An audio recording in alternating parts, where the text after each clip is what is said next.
Fire and Spice.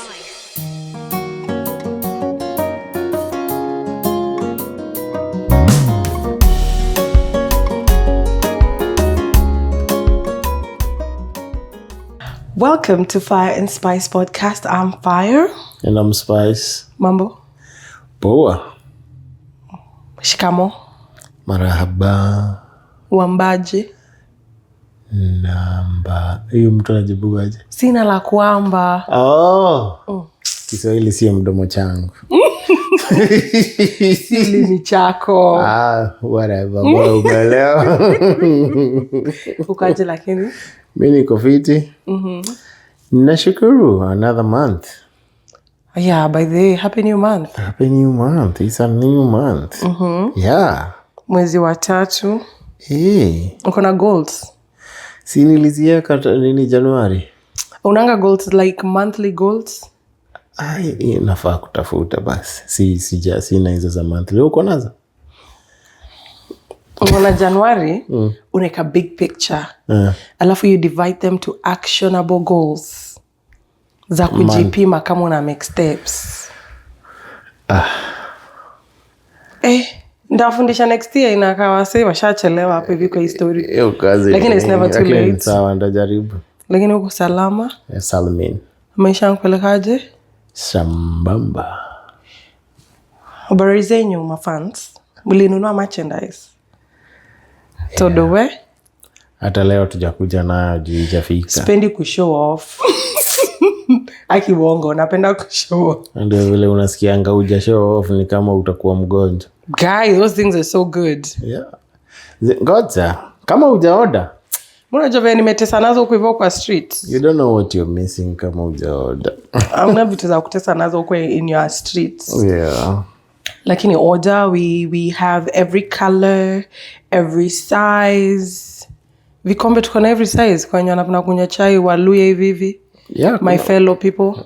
As long as kuna size ya hiyo kikombe tuko nayo. So anything you want. We have all the sizes za vikombe. Yeah. In short, we have anything you want. Yeah. We are that good. So make an order in any of our socials and we will bring it to you wherever you are. Yeah.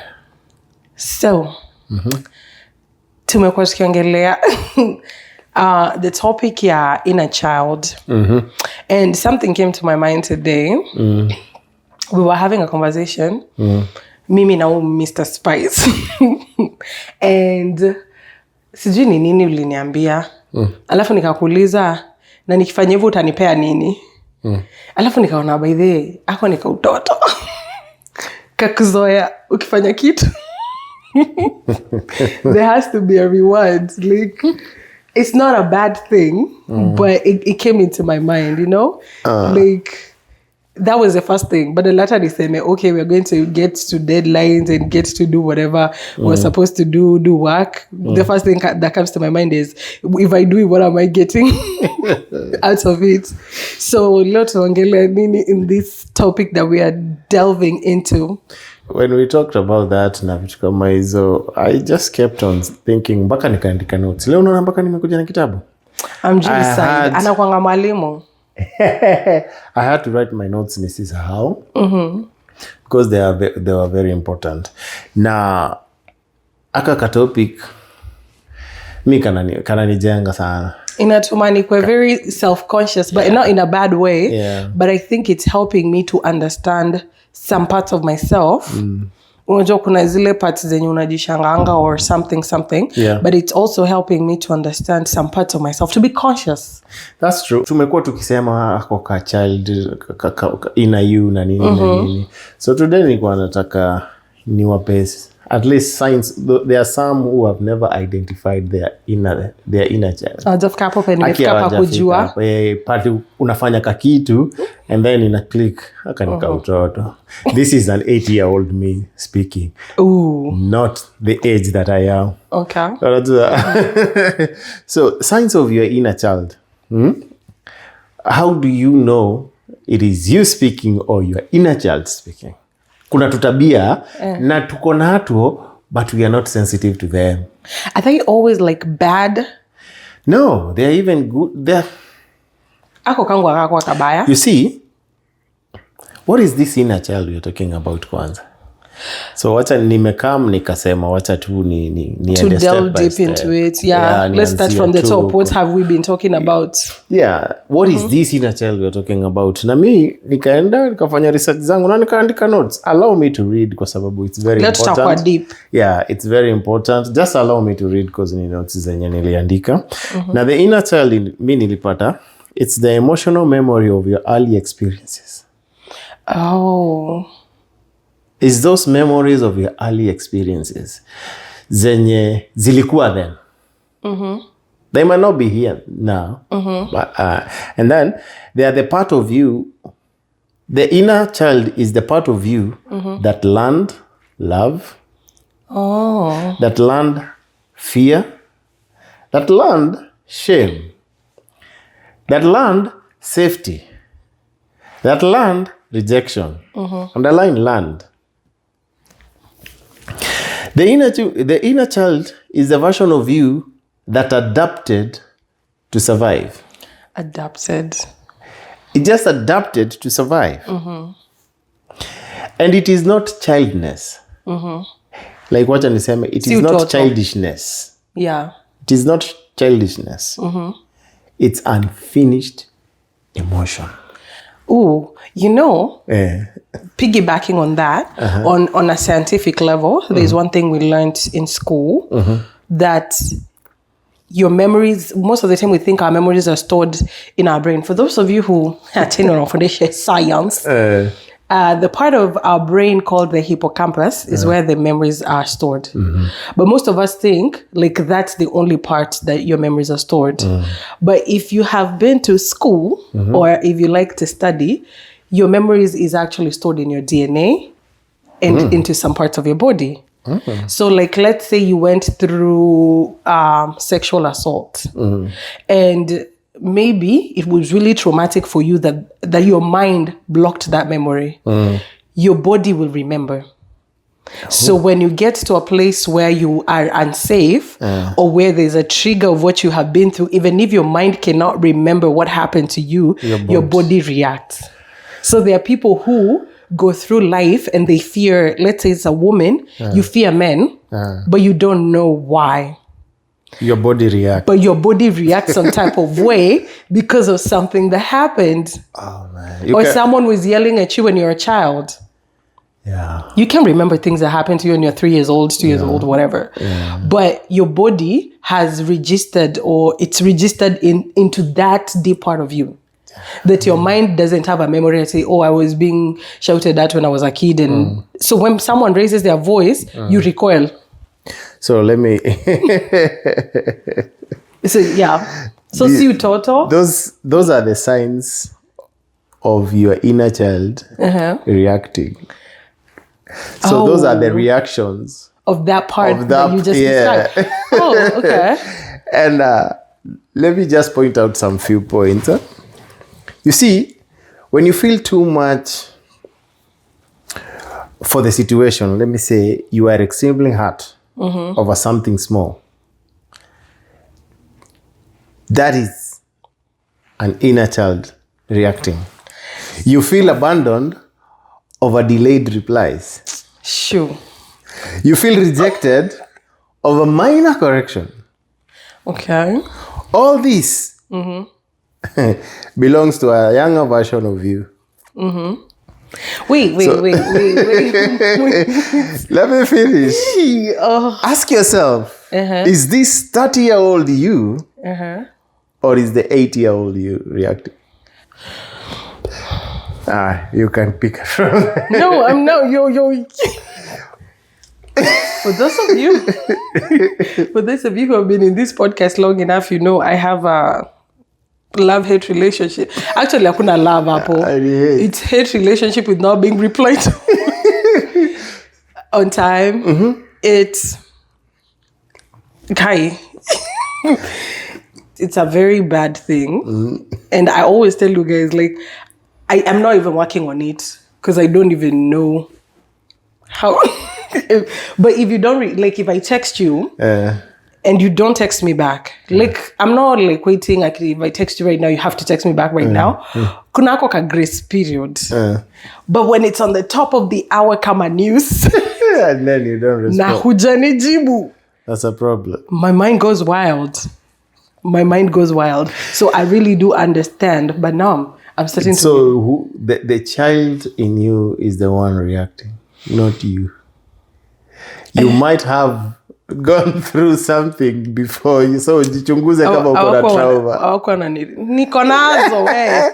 So let me give you another side. Hey. You shut down completely if you are avoiding confrontation. I don't like confrontation. Yeah. So you shut completely, or you freeze when you're criticized. So that may be the child who learned it's safer to be quiet. To be quiet. Just shut your mouth if you don't want problems. Especially if you grew up in a strict military style kind of an environment where emotions were not safe. Hi, millennials. Hi. So you can tell when somebody is reacting in that manner. Unajua huyu. Aki niko na tushida. Niko nazo.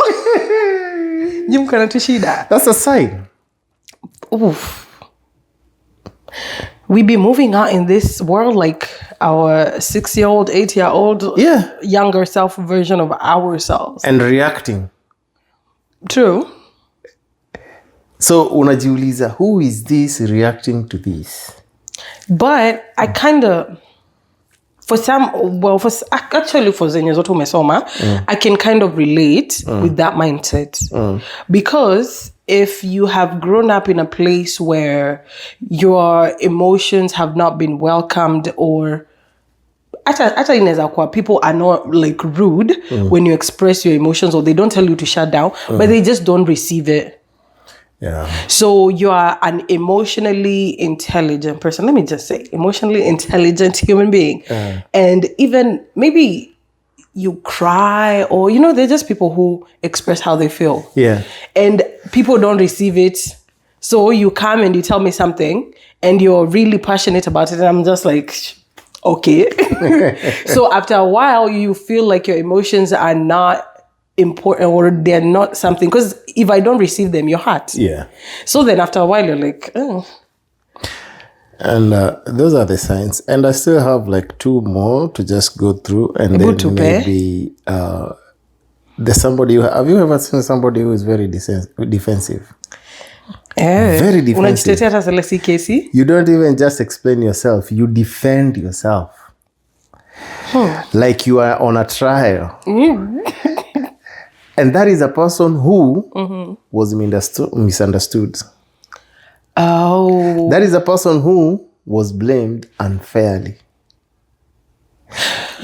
That is a person who had to fight to be heard. So you grew up defending yourself, fighting to be heard. Na sasa, you still react the same even when it is not happening. Your body reacts.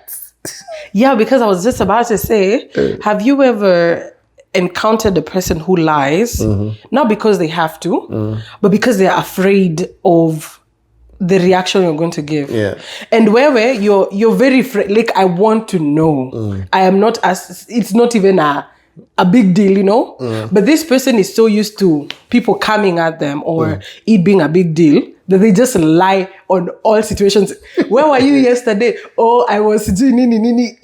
They're used to lying. It's just how they grew up. It's horrible. Hey. Because now you're a grown up and you are responsible for your own life. You're lying to us like we are your parents. And we can see, sometimes you can see this is just a lie. Like you're lying to people like they're your parents with the curfew. Like, where were you yesterday? You don't have to tell me because you went to your house or you didn't go. It's your business. But because that part of you is, you're out here like, oh, I went to do where, I did what.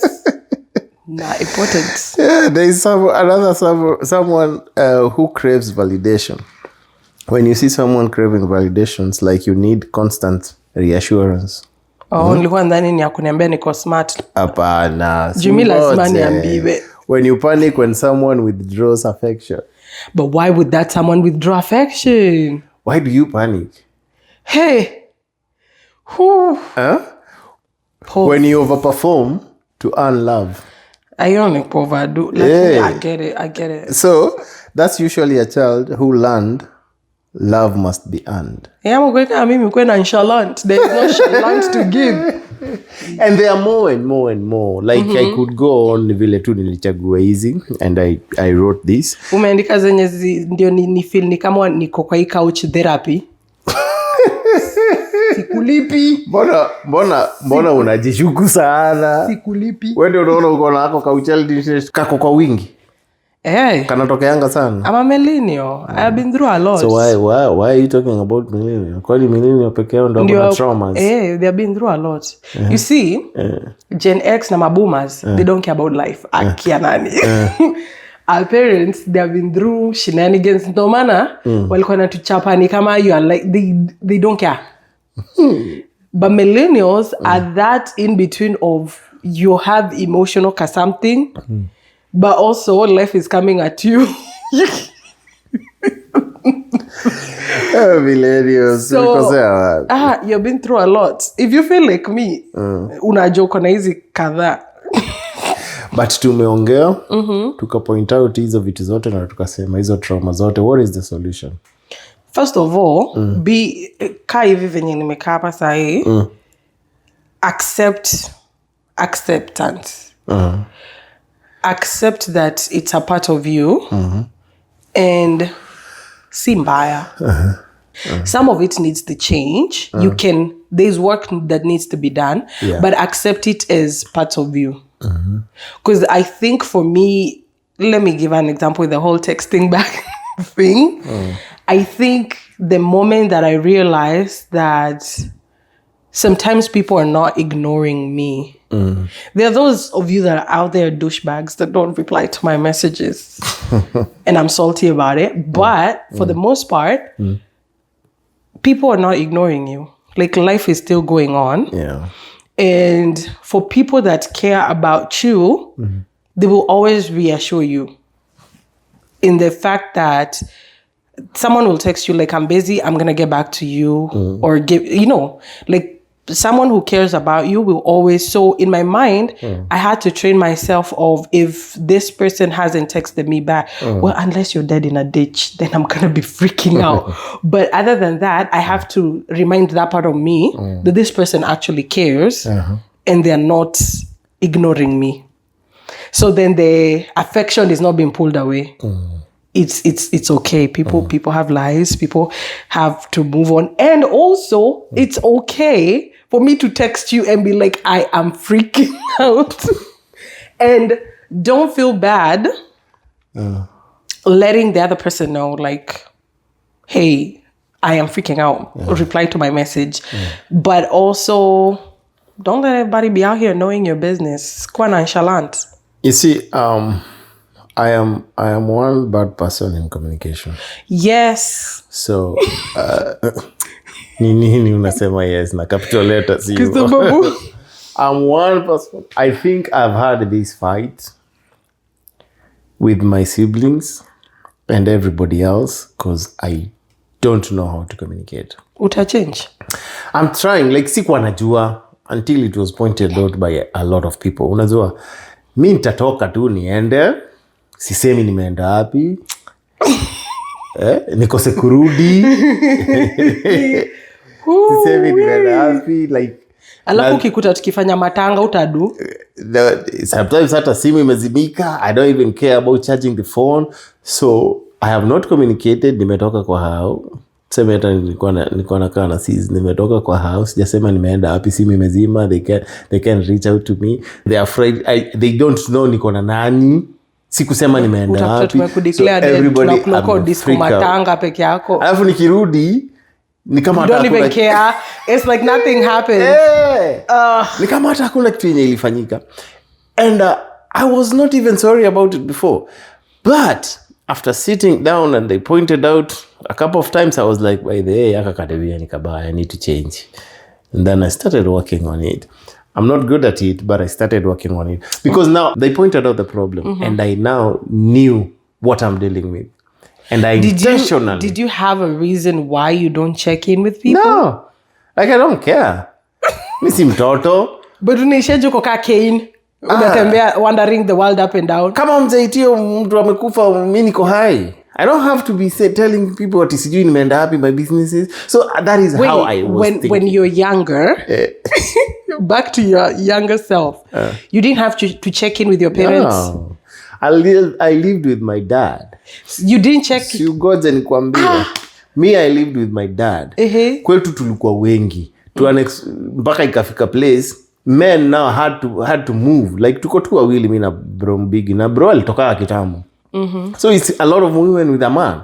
Like I was not even 18. Because I think I was in primary school. I moved out. Okay. So mimi nilienda nikajikaisha. So you are not checking in with anybody? No. Sasa naishi peke yangu. Who is to ask me mali nimetoka? Like I am alone. So no. I am a young person. Niende shule nisipoenda shule unless mwalimu apige. I cannot relate to this.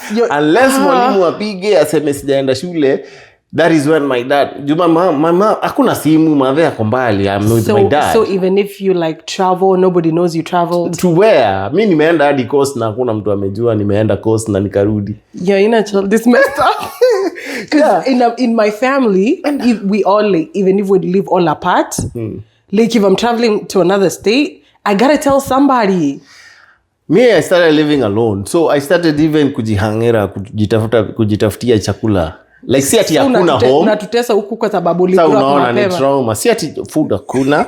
But now I'm alone. Ukakuwa na ubaba. Sasa hata home nimewekewa food na mimi najipikia home. So ninaweza fika home, naweza enda home nikule ama niibebe alafu niende kwa keja yangu. Like I was not living far from. Mental. So nobody cared mali niko. Form 1 nikaenda another school. Yenye ulituambia ya kubeba jiko. Shopping nilifanyio nimebeba stove, mafuta taa. Hiyo ni shopping ya class form 1. Form 1 bado ni child. Stove. Alafu sasa and I'm going to form 1.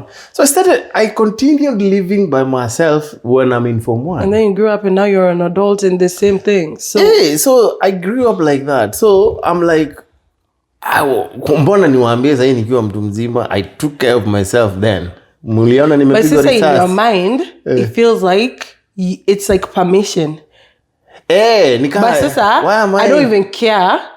I just care. You tell me you left. To where? Sasa unaona, I start that conversation. Sasa, if I open that bracket, nimetoka. The next question ni unaenda wapi? I hate that question. Sasa, women don't overthink in terms of you're asking for permission.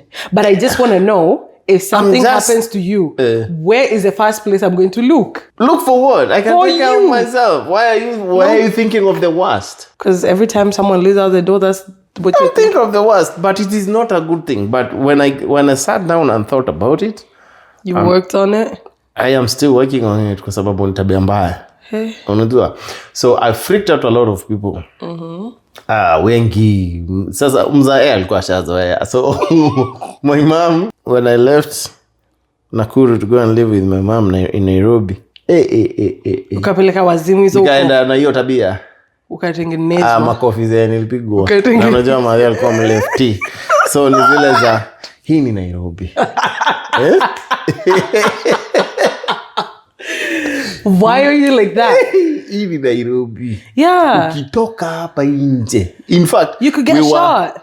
We were ama ukanyagwa na gari huko. And then we just don't know. There are so many cars because we were living karibu na barabara. So I need to know. In fact, usitoke hapa bila mtu. So mimi nilikuwa nasikia nikiwa prison, nikiwa kwa Mabi.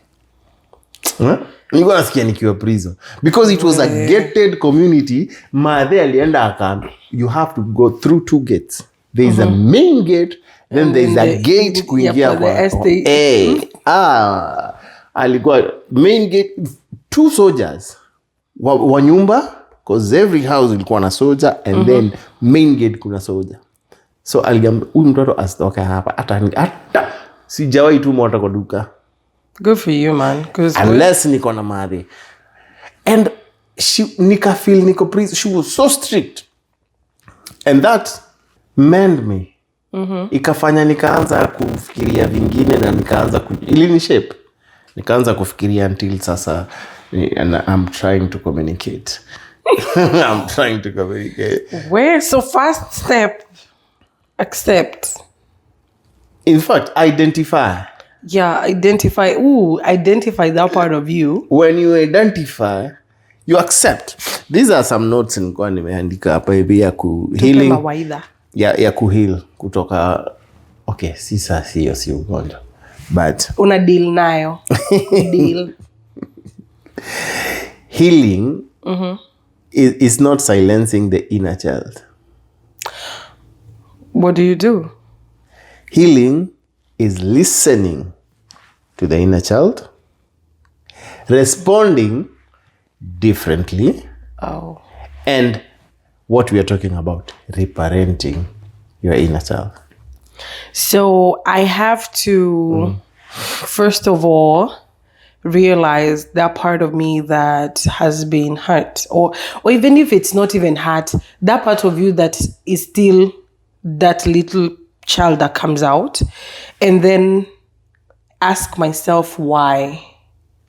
Like, why do I feel, hizo vitu zenye ulitusomea hapo before, like, why do I feel insecure when this happens? Or why do I feel scared when I don't feel hizo zote? Instead of asking yourself why I am like this, try, what did I need back then that I didn't receive? So I'm not asking myself You don't why. ignore the child in you. You don't ask yourself why. Najuliza, what does this need to be well? Exactly. How? Awe ni kazi. Every reaction, unaona vile tulisema pale? Every reaction unaisikiza na una react differently, na ni kuisikiza zile za who is this responding to ama reacting. When you realize it's the inner child, and then now you direct the inner child, you reparent the inner child, you give the inner child whatever akupata. Okay. Because now you can afford it. Because now, as a grown-up, You have what it takes to take care of that part of you. Okay. you have it. So don't ignore the inner child. Let me put this into perspective. Most of us, like everything that we've read, you feel like it's a bad thing. But I feel like it's God's way of pointing out something in you that needs work. It's not, our inner child is not a bad part of us. It's actually a very innocent side of you. Actually, I think it is the easiest part of you to deal with. Because it has been crushed by life. It has been, and it still fights to come out. So it is an easy side of you to deal with, but most of us don't embrace it. Yeah. You want, I think, before Asemio, like the last sentence, I think most of you are thinking like I was, asking why. Like, why are you like this? Why do I feel this way? But then I like how you said, ask, what do you need? That is... But are you able to give yourself what you need? Let me tell you. You remember the last episode we said, the story of Adam. And God aliangalia akaangalia akaona umse ni lonely. It's not good. It's not good for this man to be alone. It's the same thing. Number one, let God in your life, number one. Number two, everything that you see this inner child, we don't even, it's not something that hata tuna realize hiki tunafanya. It's a part of life. It's hard to point out ako katabia. Who is this speaking? Unless you are very sensitive in the things you do. But you see, most of the things we that have happened or you have encountered that part of you, were done by someone else.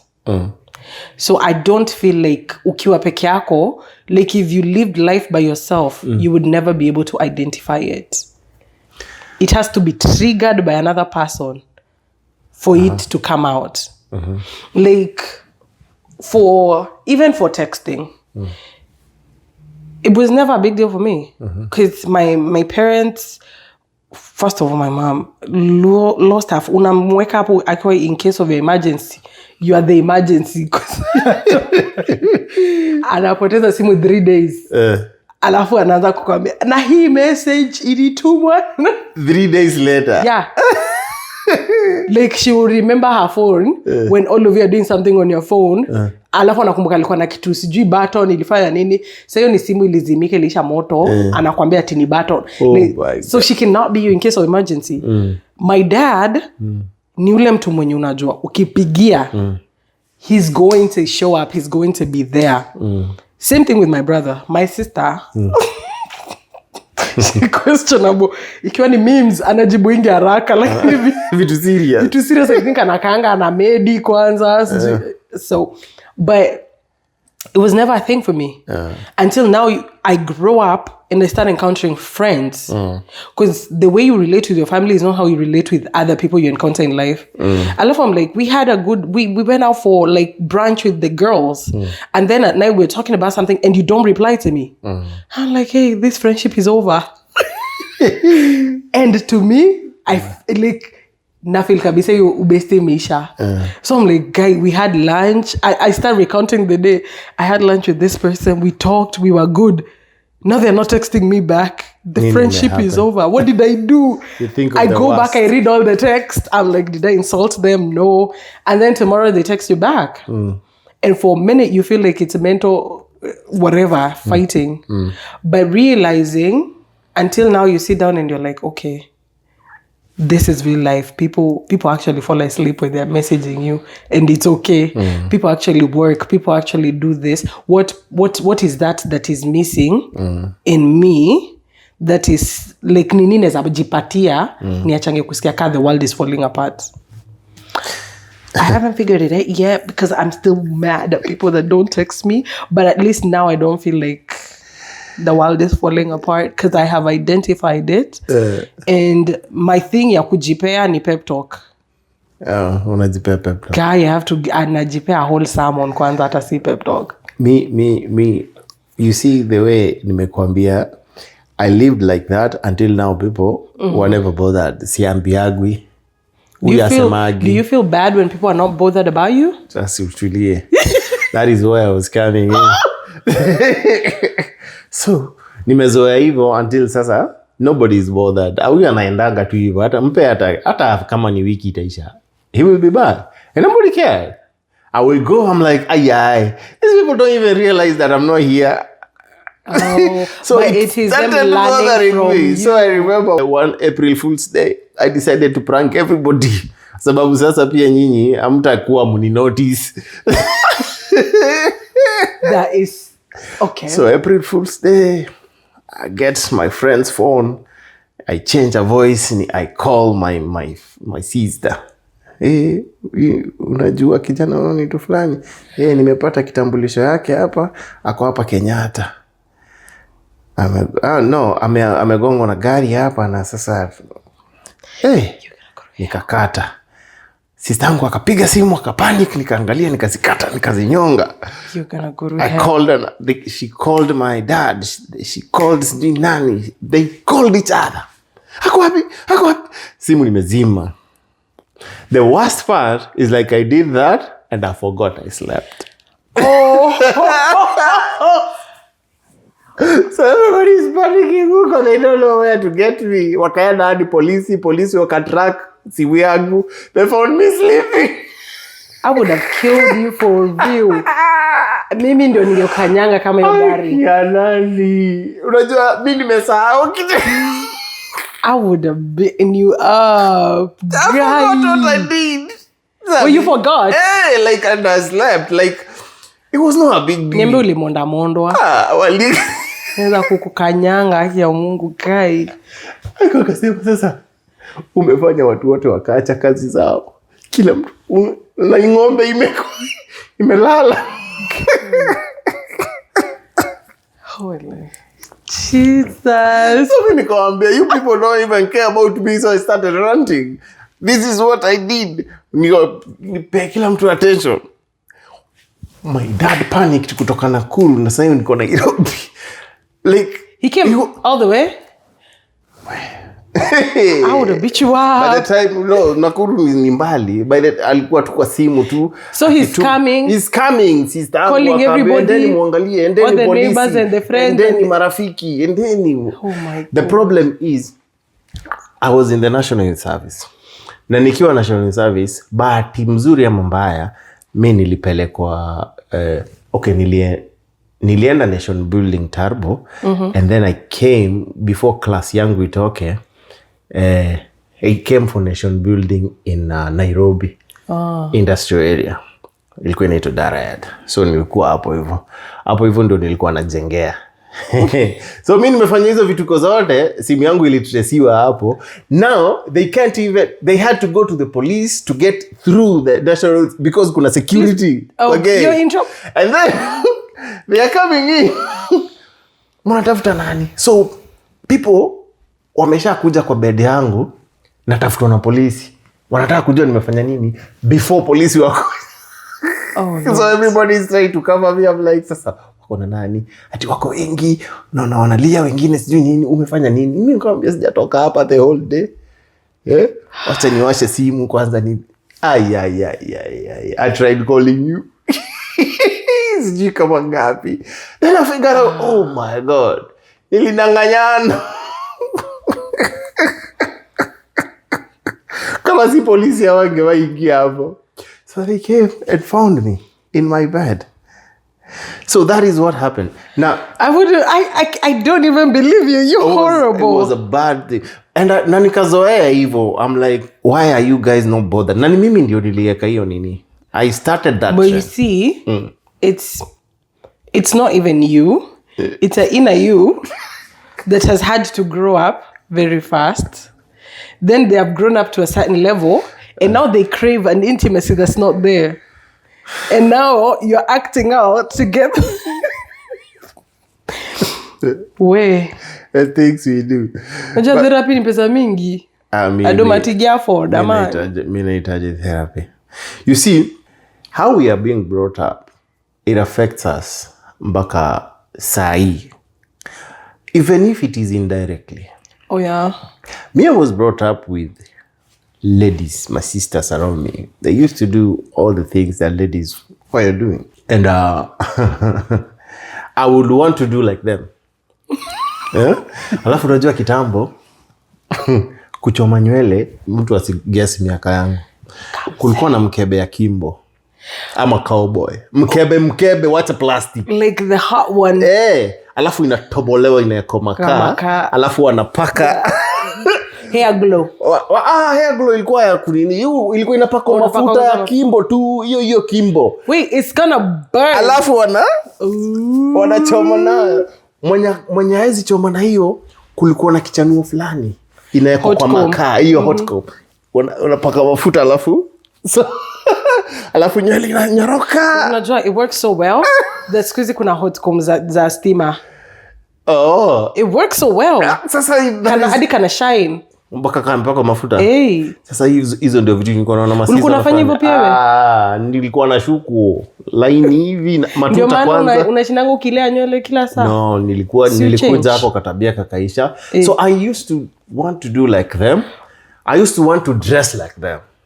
Oh, because now you're like wondering why everybody's in dresses. Me niko na lakini my sister used to dress in trousers, so pants, so huyo hata sijaimwona na skirt. Mpaka siku ile alipata kazi. So at least nilikuwa na mtu anavaa shorts na trousers kama mimi. So I used to do what they are doing to an extent where one day kulikuwa na disco matanga hapo home. So kulikuwa na disco matanga. I decided to go and dress like a woman. Just to I had not planned to do anything. Ilikuwa tu niende ni dress like this is sounding like a really not good story. I went dressed up like a woman. Ziko zote mi na sisi tunatoshana like hiyo time. Kavaa mpaka viatu. And like nikafunga. I didn't have beards then, so nikakaa hivi so mimi nikakaa. I was fine. This is sounding like a really not good story. Nikakuja kwa disco matanga. Huko kwetu kuna kuanga na watu wengi na ilikuwa siku ya mchango. Alafu ilikuwa end month. Alafu kulikuwa na wakati wazee wamelipwa. Oh, Lord. So baba wa watu walianza kunipigania. And they don't even know you're a boy. And I know they are kids. Ow. They are kids. Ni beste wetu. Wazee wamenipigania mpaka mmoja ameniambia akanitoa hivi. Ngiapa kaita taxi. Oh. Twende tukakule kuku na chips. You went? Yeah. And you ate? Sikukaa chini nilimwambia ndo nilete. Na kikaula kwa akaniambia sasa nitaonekana. Shika hiyo uende. Na kishukua rumu. Sasa kwani atanivuruta by force. Nilibaiwa kuku, nikabaiwa chips, nilikuwa spoiled huko hivyo. You're a hot mess. Alafu sasa mimi nikarudi kwa matanga, nikakuta wanapigana.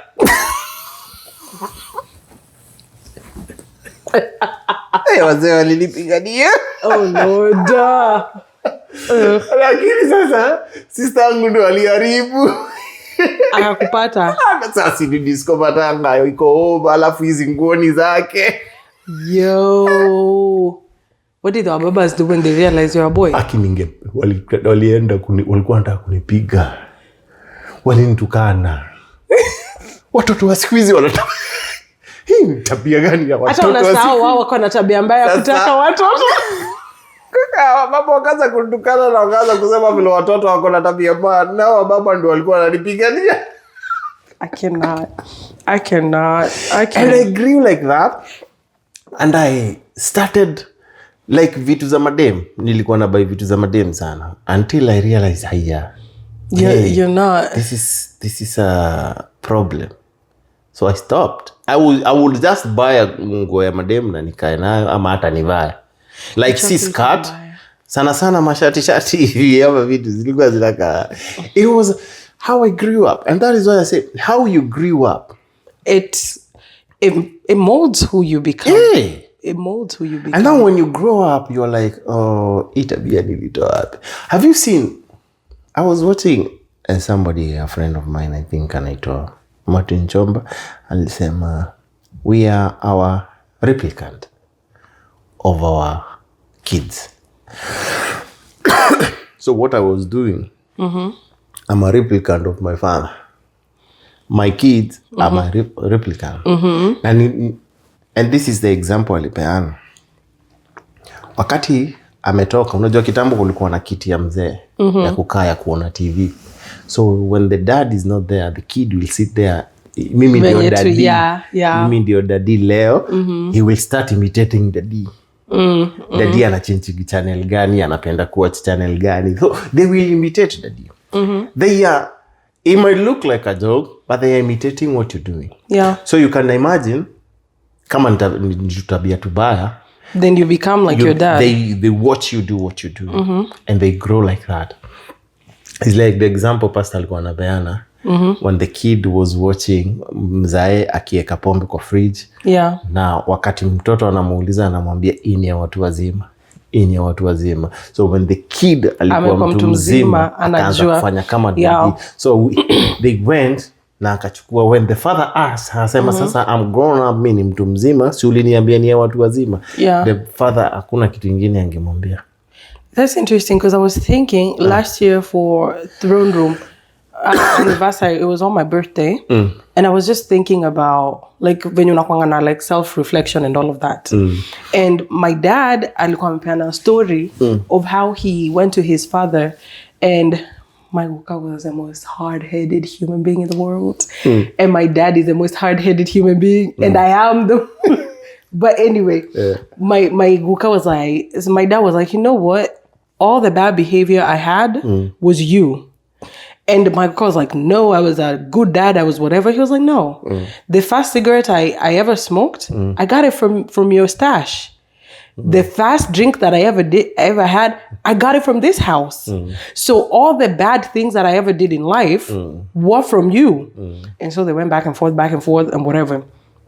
But now last year I sat down and I was like, you know what? All the things like that I have in my life, I got them from my parents. Like, because I was telling people, oh, we have to pray.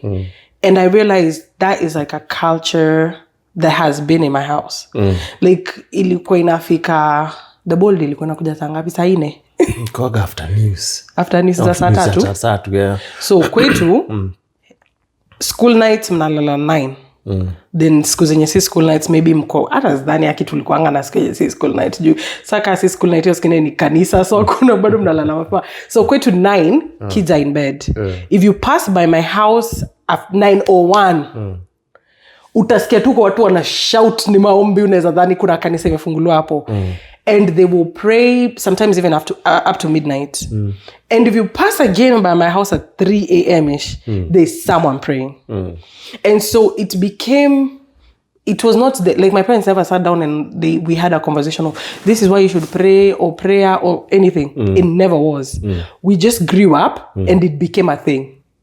So wherever you find yourself, you'll just be somewhere, you'll start praying.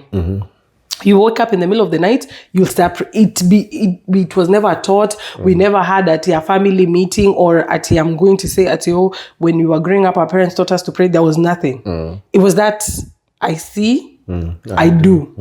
The same way my dad was like, I saw you smoke, I started to smoke. For us too, it was I saw them pray, I started to pray. So the same way you've said, we are all. The way you grow up, whatever you see, whatever you ingest, whatever is in your environment, you become it. Yeah.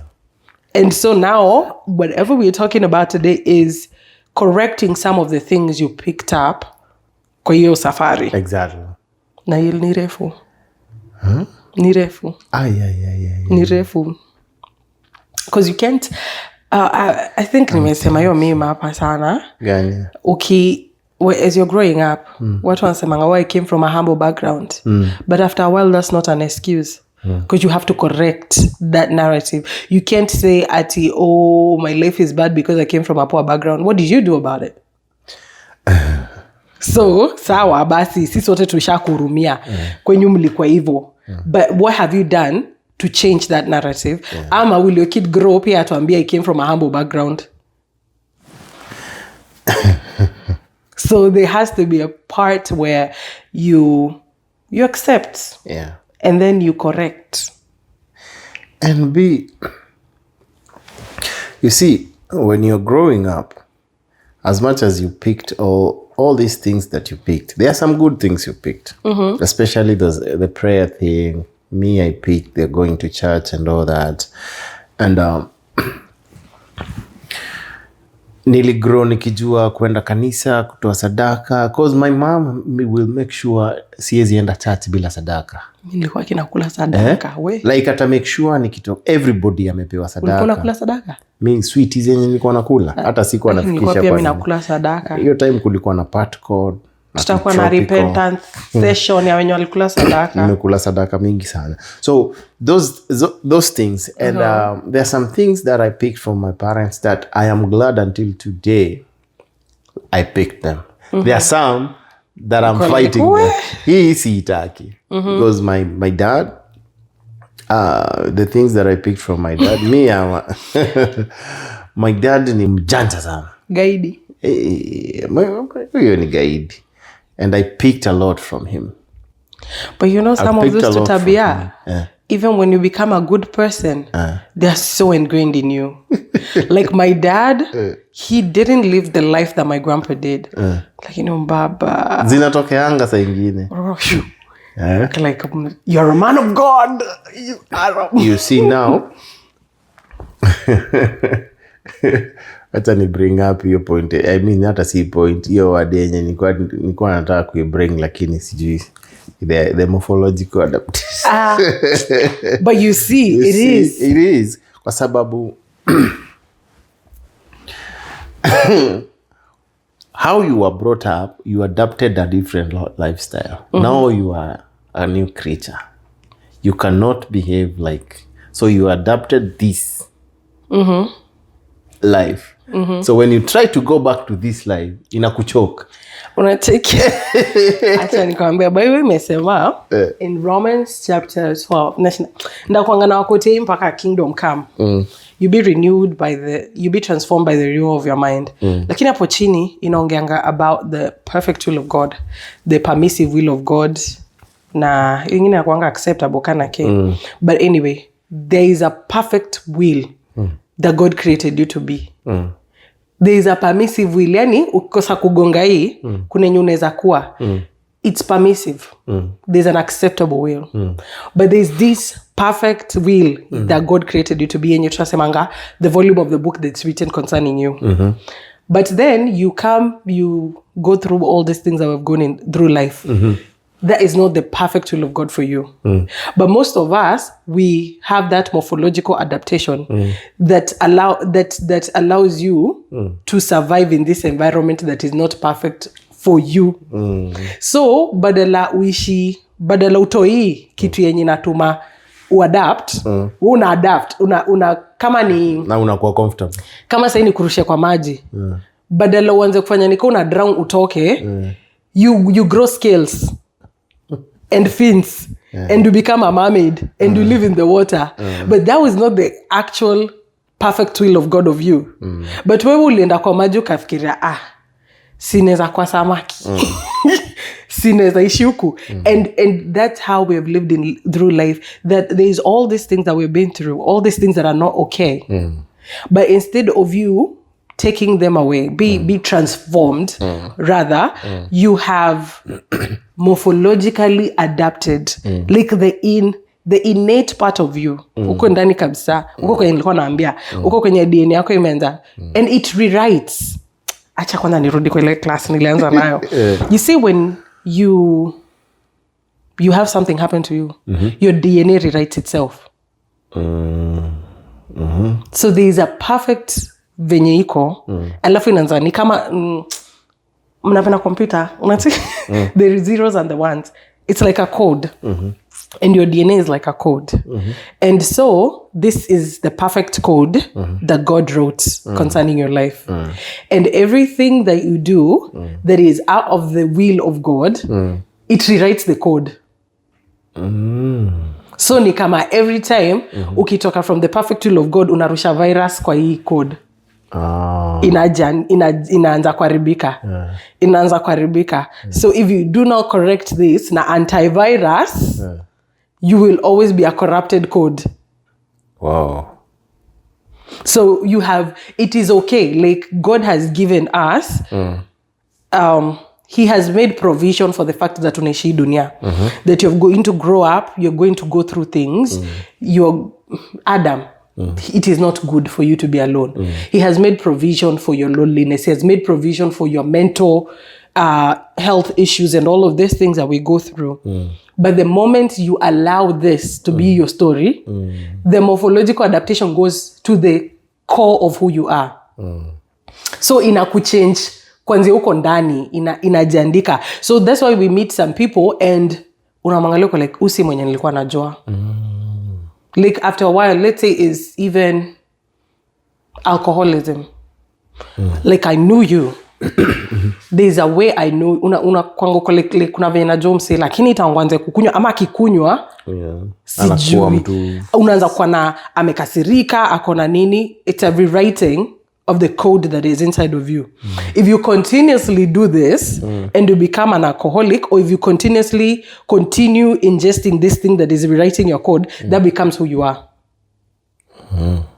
So then unaishi maisha yako without the perfect will of God. So all of us that are going through, there's some of the things that your inner child expresses that are so good. Like kuna watu wenye unakutanga tu, they trust people because they've been secure in their life. Awana ma trust issues, awaonange kaa kila mtu anakuja. Those are good things. Yeah. But sasa, if you have the other things that are not good, code yako ishajirewrite. Uko na virus. So now, like you told us, there are things we cannot do without God. Yeah. I have to put God, the antivirus, to come and clear out the virus so that I can go back to the perfect will. Like Adam, go through the fall of man. That is something that rewrote the whole story of man. Like Mungu alikuwa amekweka in the garden, perfect story. Then sin comes and rewrites your code. Then God has to bring Jesus, the antivirus, to clean out the code of mankind so that you can be perfect and holy as your Father is holy. Nimemaliza. For those who don't understand morphological adaptation, unajua tumeingia too deep. Na maybe mtu anauliza hapo. Katumie. Mtu anauliza hapo, what is this morphological adaptation? So let me try and explain a little bit. Umeandika hapo notes. Ndio tusome hizo venye. Akisi kuandika notes. Next time nitakuja na notes. But anyway. This is there, like a human being, we are created to survive in a particular environment. For example, tuseme fish imeundwa kusurvive kwa maji. Ukitoa fish kwa maji inakufa, itafanya hivi itafanya ikufe. So umeitoa kwa the natural habitat. For the natural habitat. Thank you. You see? Kwa hiyo natural habitat ukaiweka place yenye haiwezi survive kwa land. So ni hard kusurvive kwa land. So hiyo ndio kitu tunasema, umeshaitoa kwa hiyo land kwa maji ukaiweka kwa land, it cannot survive on the land. Right? Dakika tuili tatu. It cannot survive. So there are some environments, there are some habitats that are natural. Mungu ametucreatia yenye tunafaa kusurvive. Lakini as human, when we connect that spiritually, now God kuna mahali ametuweka sisi kusurvive as a Christian, as a born again man, as a born again person. But when you get out of that habitat and mix yourself with scorners, with sinners, una adapt, una change color kidogo kama chameleon and start fitting to those habitats. I think ni hizo dakika 2-3 lakini unanipatia points. Nafaa kukanga hivi unapiga points kubwa alafu najifanya ni yangu. But it's those, you said you take out the fish into the out of the water. Yeah. Si kuna utoto dakika 20 inajitingishanga, inajaribu kubreathe. Before ikufe. Kama itakufa. Lazima itakufa. But it's that same thing umesema. We as Christians, when you get out of that natural habitat of righteousness that God has put you in, unatembeanga, inasemanga you walk into the counsel of the wicked. Unatembea tu. So ni yako kafish. Kako tu akaja kufa bado. Kakona, unajua kwanza ukikatoa mara kwanza kanajirushanga na nguvu. So unatembea kwanza. Unapita uko like, okay. Then you stand hapo hivyo in the ninio sinners.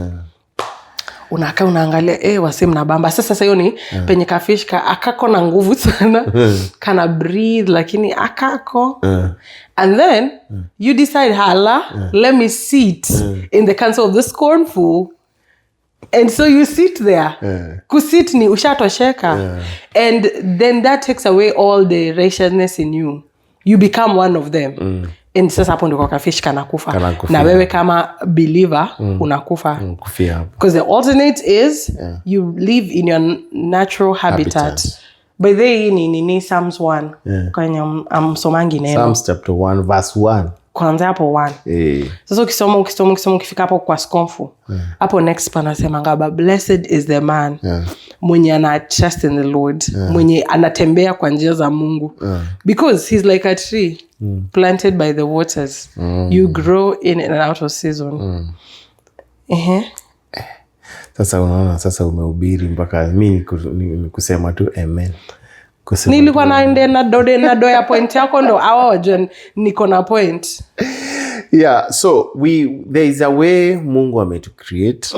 Even as men, you were created to be a man. Yeah. Don't try to be a woman. Mtachoka hii maisha kwa woman ni ngumu. As a woman, you're created to be a woman. Don't try to be a man. You will get out. Mwachange kutuchoka ndio tuache kujaribu kukua men. You see, when I'm saying you ajaribu kukuwa a man, it is not by tabia. It's by literally trying to be a man? Yeah. Okay. Like you are trying to be a man and you are a woman. You're trying to morphologically adapt out of the natural way that God has created you. Shindwe. As men, Mungu aliumbia Adam, Eve. a woman, Eve. Tutakuwa na aka topic. Aka topic ka Adam. Acha ninyamaze basi. Tutakuwa Acha nako. niachie hapo nisiende sana This should be our next nivuke boda. topic. Wait. Yeah, it should. It should be our next topic. Umesoma sana story ya Adam? No, Adam, every time But it's I generally read, like Bible reading. every time I read the Bible, kuna story tu ya Adam inakama. Kuna story tu ya Adam inakama. So, yeah. Can we finish? Oh, by the way, thank you so You know, much. we can be yapping here and forget that there are actual people that are... Don't neglect the inner you. Nilisema, don't neglect the inner you. Ebu tusome. Your point ya not asking why. Rudia. Instead of asking yourself, why am I like this? Try to ask yourself, what did I need back then that I didn't receive? You don't ignore the child. You lead the child. Mr. Producer, editor, director, ako kapoint kanafaa kuandikwa hapo. Nika homework. Ako, that is my takeaway for today. Homework, yeah. Like, I will stop asking why, because that is what I've been doing. Yeah.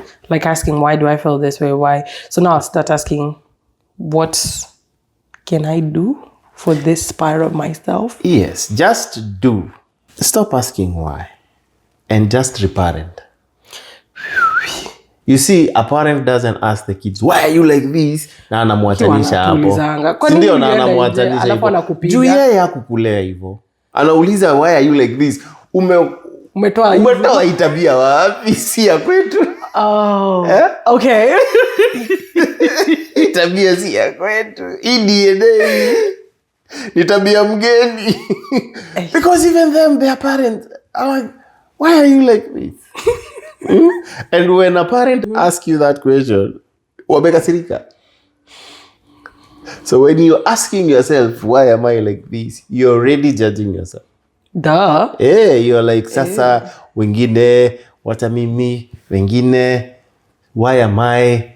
See, you're comparing yourself. Mimi naweza nisaidia. Nimeona nikianza kulipa therapy, nitasota. But, hey, this is like personal therapy. It's very, very personal. Like, so, I don't think anyone can be able to pull out that part of you. Like, it's a personal journey. Yeah. And that's kind of our, I don't want to say theme, but our aim for Imwaka, to personally grow, empower ourselves, be a better version of ourselves. We're trying to do that. Trying. Yeah. Work in progress. Si tufungia hapa hivi. Na maombi. Whatever unataka kutufanyia. Thank you so much for joining us this week. It has been great having you here today or tonight, depending on where you're watching us from.